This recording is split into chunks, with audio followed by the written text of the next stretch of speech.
ఉన్న బంగారాన్ని విడిపించి ఆ రోజు ఆన్లైన్ రేటుకే మేము కొంటాం. Sharma gold company.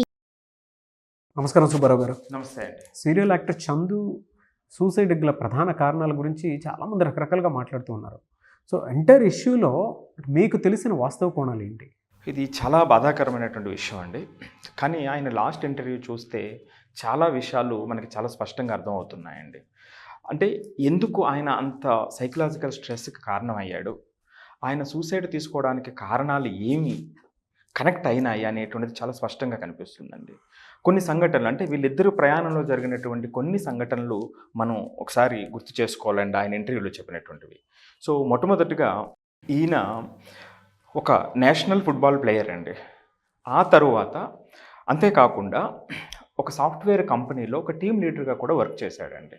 చాలా మంచి స్టెబుల్ పొజిషన్లో ఉన్నటువంటి ఫైనాన్షియల్గా కానీ కెరియర్ పరంగా కానీ చాలా స్ట్రెంత్గా ఉన్నటువంటి వ్యక్తి. దీని మీద ఉన్నటువంటి ఇంట్రెస్ట్ మీద, సీరియల్స్ మీద ఉన్నటువంటి ఇంట్రెస్ట్ మీద, యాక్టింగ్ మీద ఉన్నటువంటి ఇంట్రెస్ట్ మీద ఈ రంగంలోకి రావడం జరిగిందండి. సో ఇలా జరిగినటువంటి ప్రయాణంలో వీళ్ళిద్దరికీ కూడా ఒక రిలేషన్ ఏర్పడిన తర్వాత కొన్ని సంఘటనలు చాలా స్పష్టంగా ఆమంటే ఎందుకు ఆయనకు అంత గౌరవం ఏర్పడింది అనేటువంటి దానికి కొన్ని సంఘటనలు అండి. మొట్టమొదటిది 3 సీరియల్లో సుమారుగా ఒక 1.5 year ఈయనకి బ్రేక్ వచ్చేసిందండి. ఒక బ్రేక్ వచ్చిన సందర్భంలో ఆమె చాలా సపోర్ట్ చేశారు. కొన్ని సందర్భాల్లో అయితే ఎందుకు నువ్వు ఎట్లాగా లోపల ఇంట్లోనే ఉండిపోతున్నావు, బయటకు రాకుండా ఎందుకు అలాగా స్ట్రెస్కి ఫీల్ అవుతున్నావు, మళ్ళా ప్రయత్నం మొదలు పెడదాము అని ఒక ఎమోషనల్ సపోర్టు చాలా ఎక్కువగా ఇవ్వడం జరిగింది. ఒకనొక సందర్భంలో ఉదయ్ కిరణ్ ఎగ్జాంపుల్ తీసుకుని ఏమి అట్లాగేమన్నా అయిపోతావా నువ్వేమి అని సరదాగా కూడా చేసినటువంటి సందర్భం అనమాట అండి. సో ఆ తరువాత జరిగినటువంటి క్రమంలో ఈమె ప్రొడక్షన్ హౌస్కి వెళ్ళి రిక్వెస్ట్ చేసి ఆయన చెప్తున్నాడు, కాళ్ళ మీద పడి రిక్వెస్ట్ చేసింది నా కోసం అని కంటి నీటితో చెప్తున్నాడండి ఆయన. సో పడి ఆ రిక్వెస్ట్ మీద రాధమ్మ కూతురు అనేటువంటి సీరియల్లో ఆయనకి ఒక అవకాశం రావటం జరిగిందండి. దాంట్లో జాయిన్ అవ్వడం జరిగింది. ఆయన మళ్ళీ కెరియర్ స్టార్ట్ అవటం జరిగింది. సో ఈ విధంగా డిస్టర్బ్ అయినటువంటి కెరియర్కి ఆవిడ సపోర్ట్ వల్ల మళ్ళా గాడిలో పడడం జరిగింది. సో ఈ విధంగా ప్రతి సందర్భంలో ఆమె చేసినటువంటి హెల్ప్, ఆయనకి ప్రతిదీ కూడా, అంటే నా జీవితాన్ని మరలా నిలబెట్టిన ఆమె ఈమె అనేటువంటి గ్రాటిట్యూడు ఒక అత్యున్నతమైన శిఖరానికి వెళ్ళిపోయిందండి ఆయనకి ఆవిడ విషయం. సో ఇది మొట్టమొదటి కారణం అండి. ప్రతి సందర్భంలో కూడా ఆమె గురించి ఏమి సందర్భం వచ్చినా సరే, అంటే ప్రతి మాట్లాడే సందర్భంలో కూడా ఆయన మాట్లాడేటప్పుడు నాకు అన్యాయం చేయబోయింది అనబోయి ఆ ఇంటర్వ్యూలో లేదు, నాకే ప్రాప్తం లేదు, ఆమె వెళ్ళిపోయింది, ఈ లోకం నుంచి వెళ్ళిపోయింది, చనిపోయే ముందు కూడా సో నేను రక్తపు మడుగులో ఉన్నాను, ఆవిడకి ఏమి దెబ్బలు తగలలేదు, నన్ను అలా చూస్తూ నానా ఏమైంది అంటూ అలాగ ఆగిపోయింది అని చాలా ఎమోషనల్గా చెప్తూ ఉన్నాడు అనమాట అండి. అట్లాగే ఆ కారులో కూడా వీళ్ళు నిద్రలో ఉన్నారట. మధ్యలో ఒకసారి అలా లెగిసి నాన్న ఇదిగో నేను ఈ మధ్య జిమ్ చేస్తున్నాను కదా, నాకు రింగ్ కూడా లూజ్ అయ్యింది సో అని ఒకసారి చెప్పి మళ్ళీ పడుకుందటండి. సో ఈ విధంగా వాళ్ళిద్దరి మధ్య కూడా ఒక రిలేషను ఎంత స్థాయి కంటే, పర్టికులర్లీ చందుకి ఆమె లేకపోతే ఇక జీవితం లేదు, ఆమె చేసినటువంటి హెల్ప్, ఆ గ్రాటిట్యూడు ఇంకా తిరిగి రాదు అనేటువంటి, తిరుగులేనటువంటిది అనేటువంటి స్థితిలో ఆయన ఉన్నారండి.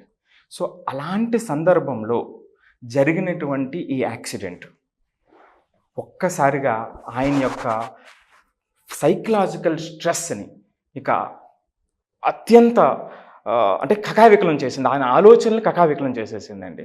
ఇంకా ఆమె లేదు, ఆమె జీవితం, నేను ప్రతీదీ చేసేటువంటిది ఆమె వల్లే చేయగలుగుతున్నాను అనేటువంటి అంత స్థితిలో ఉన్నటువంటి ఆయన ఒక్కసారిగా ఇంకా కొలాప్స్ అయిపోయాడండి. ఆ ఇంటర్వ్యూ, ఆయన ఇచ్చినటువంటి లాస్ట్ ఇంటర్వ్యూలో ప్రతి సందర్భంలో కనబడుతుంది ఆయన పడుతున్నటువంటి స్ట్రెస్సు, అంటే ఎవరికి సంబంధం లేకుండా వేరే చోటకి వెళ్ళిపోయి ఇంకో చోట ఉండటము. సో ఇవన్నీ కూడా కనెక్ట్ అవుతూ ఉన్నాయన్నమాట అండి. సో దీనివల్ల మీకు అర్థమైంది ఏంటి సార్, అంటే ఈ ఎంటైర్ స్టోరీ కనుక మీరు చూస్తే చనిపోవడానికి ప్రధాన కారణాలు ఏమేమి ఉంటుందని మనం అనుకోవచ్చు అంటారు? అసలు ఇందులో చూసుకుంటే అంటే గ్రాటిట్యూడ్ ఎక్కువగా ఆయన చూపించి ఆ విధంగా అయిపోయారు అనుకోవచ్చు, ఎలా తీసుకోవచ్చు? అవునండి. సో ఆ గ్రాటిట్యూడు ఇంకా స్థాయి దాటి వెళ్ళిపోయిందండి.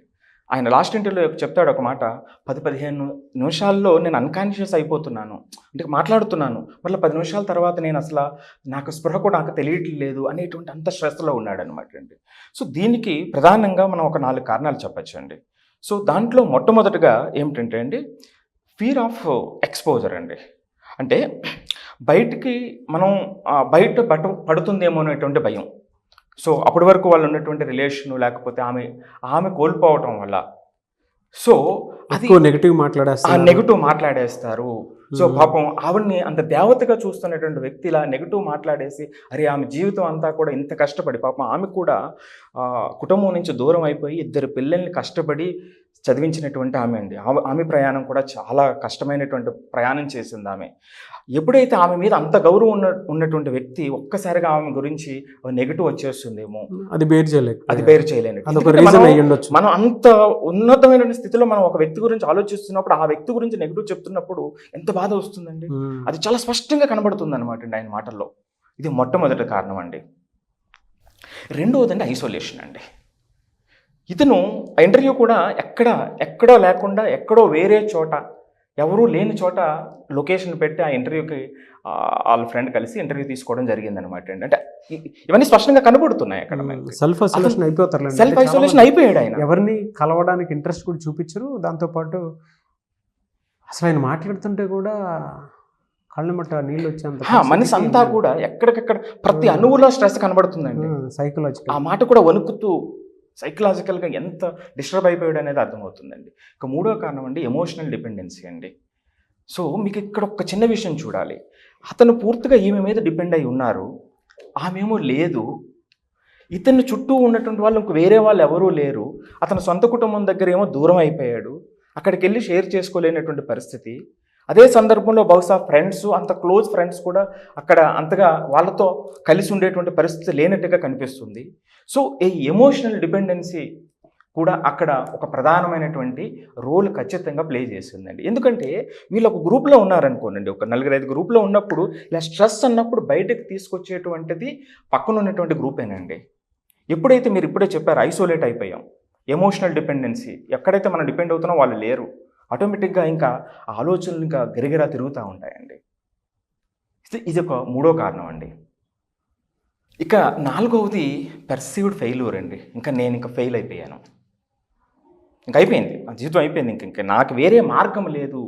అంటే యాక్చువల్గా ఎప్పుడైతే ఒక డోర్ క్లోజ్ అయిందో వేరే డోర్ ఓపెన్ అవుతుంది అనేటువంటిది మనం బాగున్నప్పుడు చాలా బలంగా విశ్వసిస్తాం. ఎప్పుడైతే ఇంత ఎమోషనల్గా డౌన్ అయిపోయామో ఆటోమేటిక్గా ఇంకా ఫెయిల్ అయిపోయాం అనేటువంటిది ఇంకా బాగా నమ్మకం ఏర్పడిపోతుందండి. సో ఈ 4 కారణాలు చాలా ప్రధానంగా ఆయన మాట్లాడే ప్రతి మాటలో చాలా స్పష్టంగా కనిపిస్తున్నాయండి.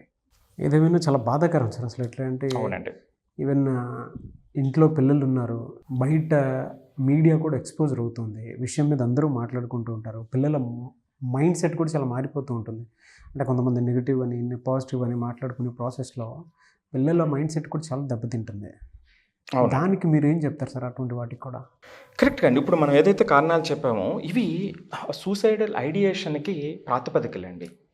సో ఇవి ఎప్పుడైతే ఉన్నాయో, ఎప్పుడైతే మీరు ఇప్పుడే అనుకున్నాం, ఆ ఎన్వైరన్మెంట్ సపోర్ట్ చేయడం మొదలు పెడితే మనం వాళ్ళని బయటకు తీసుకురావడానికి అవకాశం ఉంటుందండి. ఆ ఎన్వైరన్మెంట్ సపోర్ట్ చేయాలి. సో ఎన్వైరన్మెంట్ సపోర్ట్ చేయాలంటే చుట్టుపక్కల ఉన్నటువంటి వాతావరణం మనం చాలా కేర్ఫుల్గా మనం తీసుకోవాల్సినటువంటి అవసరం ఉంటుందండి అక్కడ.